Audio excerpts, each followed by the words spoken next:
Today on review, we are looking at Star Wars The Force Unleashed 2 for the Xbox 360, also available on the PlayStation 3.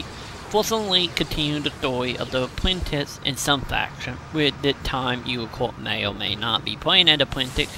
If possible, you are just a clone.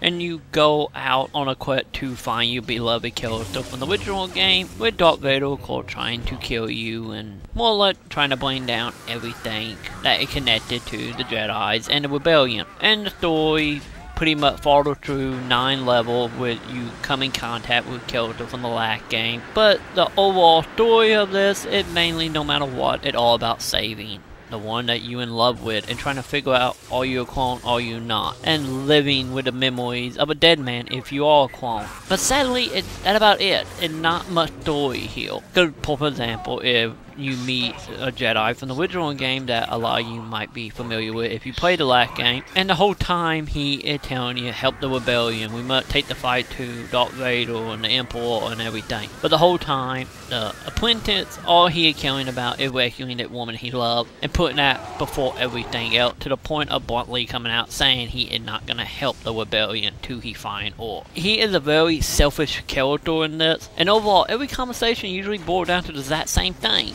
Help her? No. I want a woman. Help her? No. And so on.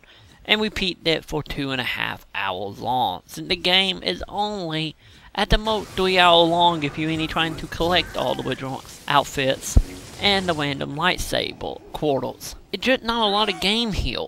With only being 9 levels, only a handful of them actually take place outside. A lot of them are just in straight up corridors of random spaceships. Everything blend together and look the same, and overall, it's a functional hack and slash third-person action game.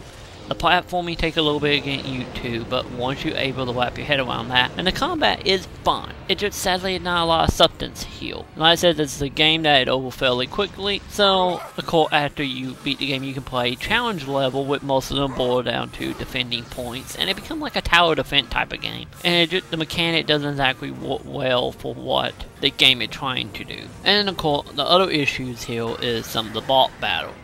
Most of the boss battles last way too long than they should, and any on the lower setting, they doesn't exactly put up that much of a challenge. This game is a cakewalk at most, with every now and again a high difficult fight will happen. It's just overall not really all that fun or intriguing, and at the end of the day, the game is quite pointless in the overall story of the character and Star Wars in general. And of course you still have your 2 endings, the light and dark side, depending on which one you pick. And that's pretty much all Force Unleashed 2 got going for it. So, it's not a lot. The combat is the only actual thing entertaining here, but you can find way better action-adventure games out there. I wouldn't even say waste your time with it without you a fan of the Star Wars, or you just want to play a few more hours of combat scenario with a fighting engine. So overall, I give Force Unleashed 2 a 2 out of 5. No time, General! What the hell is this thing? I have no idea, but it's big. That's perceptive for a blind man. Now how do I kill it?